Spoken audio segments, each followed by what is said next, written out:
boy.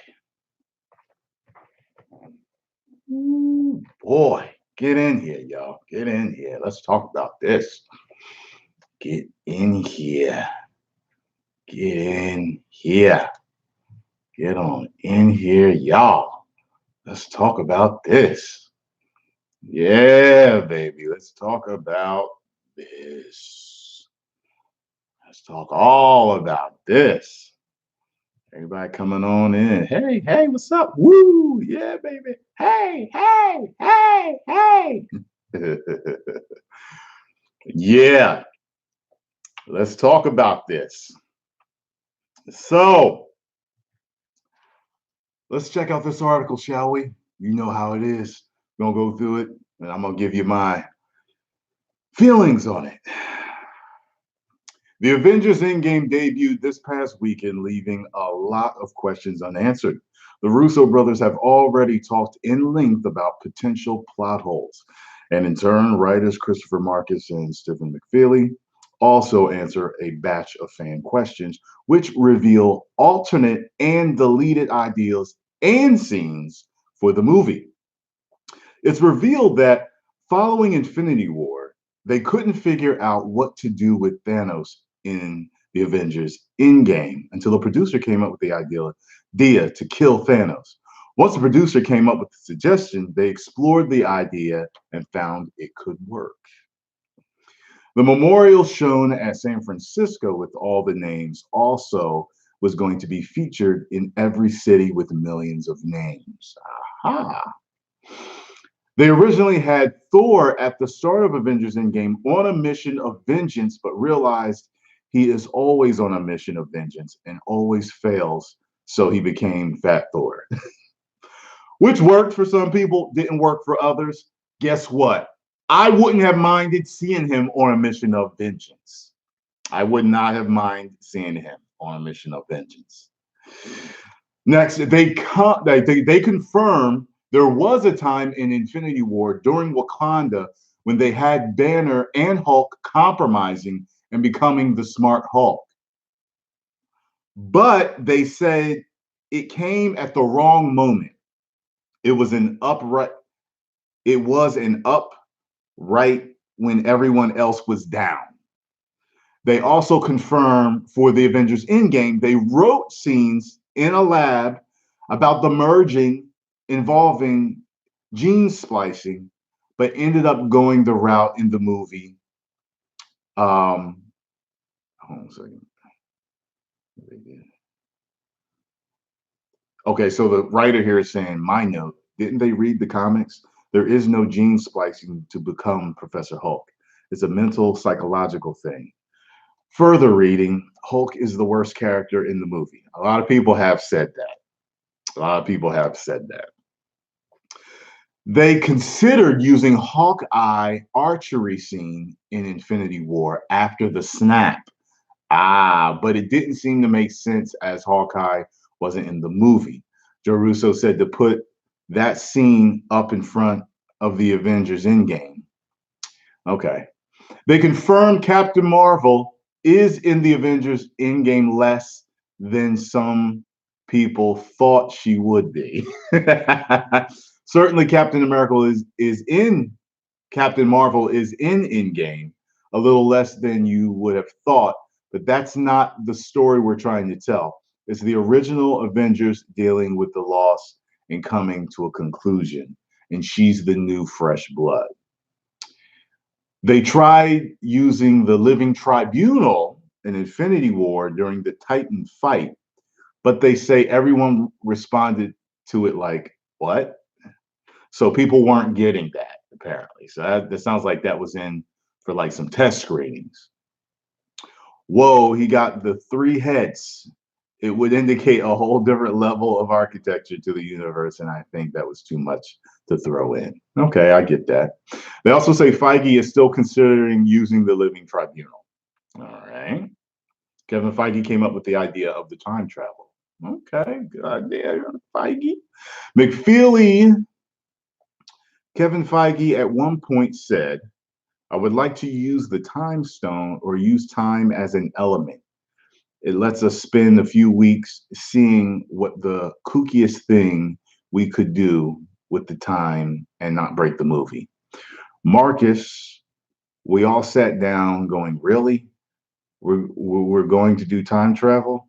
It was only when we were looking at who we had available character wise, and we hadn't used Ant-Man yet. And there really is in people's theory of the quantum realm a time thing in the MCU right now available to us with a character we haven't used yet. We have a loophole that's not cheating. They reveal in the first draft of the Avengers Endgame they weren't going to go back to the first Avengers movie, but to Asgard, where Iron Man would be wearing a stealth suit and battle Heimdall. Oh, who could see him? That's interesting. Hmm. Thor was going to have long scenes with Natalie Portman. Okay. The Guardians of the Galaxy Peter Quill Morag scene was originally a lot grander and more epic in scope, but hugely complicated. McFeely says it was underwater. That was clever, but it was just too big a set piece. What that didn't do is allow for Thanos and his daughters to get on the trail at the right moment. So we went back to when Peter Quill was there, and we realized that when you can punch Quill in the face, it's hilarious. I think it's hilarious. Another scene involved going to the Triskelion, the primary headquarters for S.H.I.E.L.D., to get the Tesseract.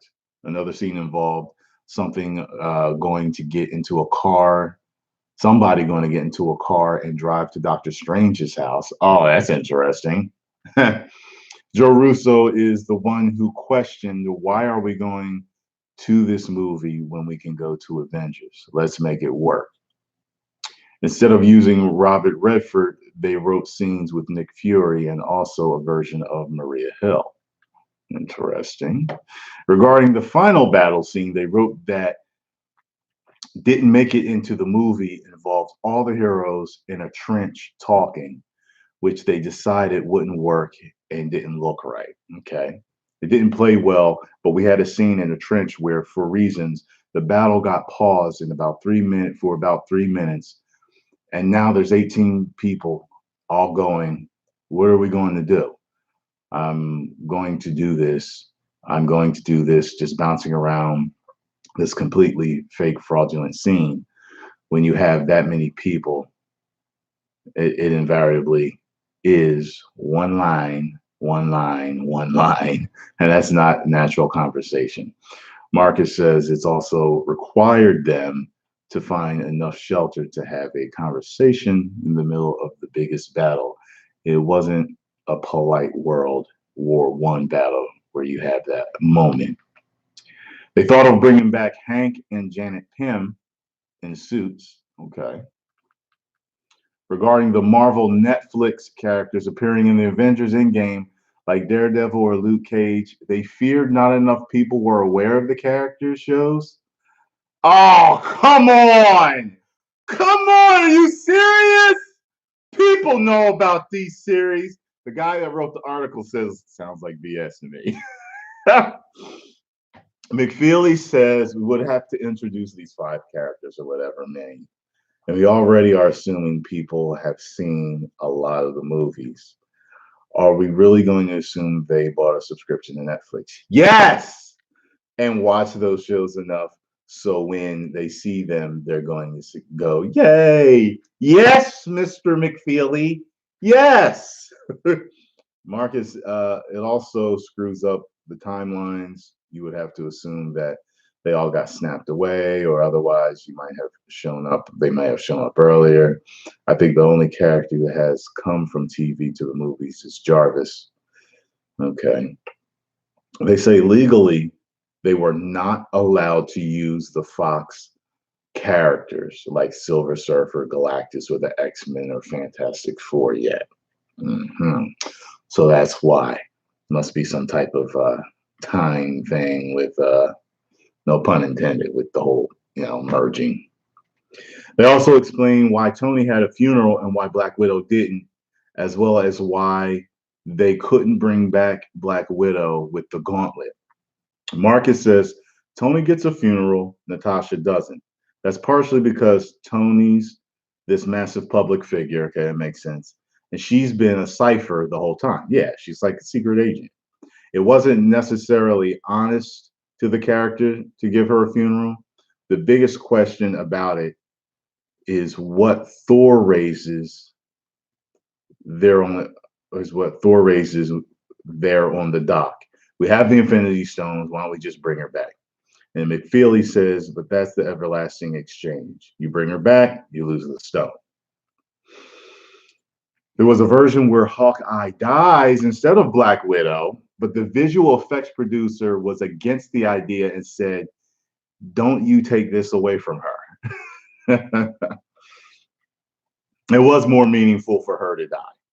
You know, I'm usually for all happy endings, but if you're right, if they came to me and they're like, look, we're writing these deaths in, who should die in this scene?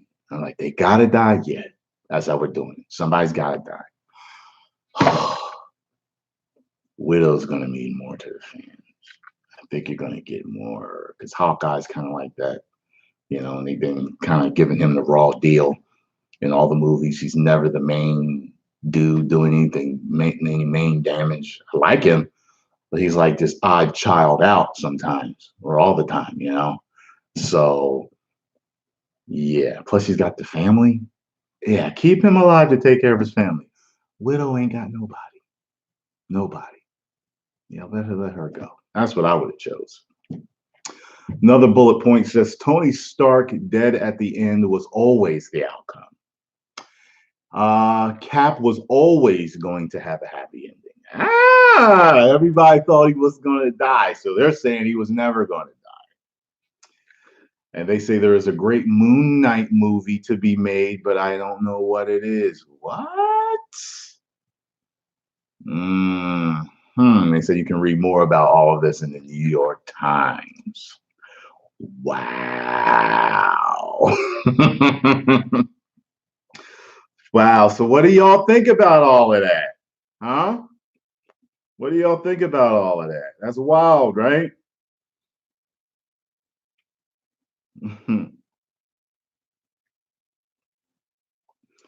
Yeah, man. It would have been nice. You know, it really would have been nice if Banner had his rematch with Thanos. If the Hulk had his rematch with Thanos. Like, you know, in the scene, like you know, like because everybody like got their chance against him except for Hulk. It would have been cool if he had, you know, gotten in front of him at one point and be like, the big guy asked me to let him take over so that he could get his win or whatever. He could get his rematch. And then it's like, and then they just start fighting and shit. And the Hulk gets the upper hand on him. That would be cool. That would be cool. You know, if he lets that side take over to let Hulk get his rematch, that would have been real fucking cool. Thank you very much, Sam. Thank you very much. It's funny because the movie was so epic to me that it didn't bother me that Hulk didn't get his rematch. I didn't even think about it. That's how epic the movie was to me, that I didn't even think about it. But then there were people that were saying, man, Hulk didn't get his rematch. And I was like, holy shit, he didn't. Damn, he didn't get no rematch. Damn. So y'all are the ones that made me think about that because I wouldn't have thought about it. I don't know how long it would have taken me to one day be watching the movie and be like, you know what? Hulk never got his rematch. You know what I'm saying? Hey, it is, you know.